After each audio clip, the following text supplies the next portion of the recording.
গ্রাম বাংলার সামাজিক ও সাংস্কৃতিক জীবনে মেজবান একটি চিরচেনা ও সম্মানিত আয়োজন। এটি কেবল খাবারের আয়োজন নয়, বরং আত্মীয়তা, প্রতিবেশী সুলভ সম্পর্ক আর মানবিকতার এক অনন্য প্রকাশ। ভিডিওর দৃশ্যে দেখা যায় দূর দূরান্ত থেকে আসা মানুষ সারিবদ্ধভাবে বসে খাবার খাচ্ছেন, আর খাদিম ও স্বেচ্ছাসেবকরা আন্তরিকতার সঙ্গে সবার হাতে হাতে খাবার পৌঁছে দিচ্ছেন। এই দৃশ্য যেন গ্রাম বাংলার চিরায়ত আতিথেয়তার জীবন্ত প্রতিচ্ছবি। একসময় এই মেজবান খাওয়ানো হতো কলার পাতায়। মাটিতে পাটি বা চাটাই পেতে সবাই একসঙ্গে বসে খাবার গ্রহণ করতেন।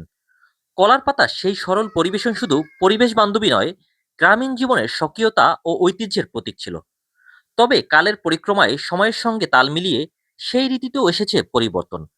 এখন কলার পাতার জায়গা নিয়েছে থালা, প্লেট ও আধুনিক উপকরণ। তবুও মেজবানের মূল আত্মা, সবার জন্য একসাথে খাওয়ার আনন্দ আর আন্তরিক আপ্যায়ন, আজও অটুট রয়েছে। গ্রাম বাংলায় মেজবান আয়োজনের পিছনে ছিল সামাজিক সম্প্রীতির বার্তা।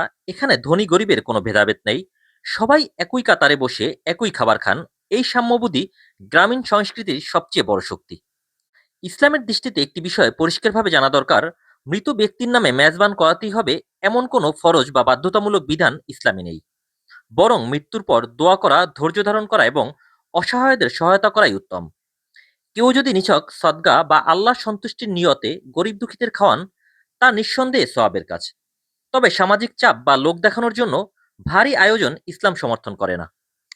সব মিলিয়ে বলা যায় মেজবান গ্রাম বাংলার এক মূল্যবান ঐতিহ্য। প্রয়োজন শুধু এটিকে সঠিক নিয়ত, পরিমিত আয়োজন এবং ইসলামের শিক্ষার আলোকে ধরে রাখা, যাতে সংস্কৃতিও বাঁচে, আত্মিক মূল্যবোধও অটুট থাকে।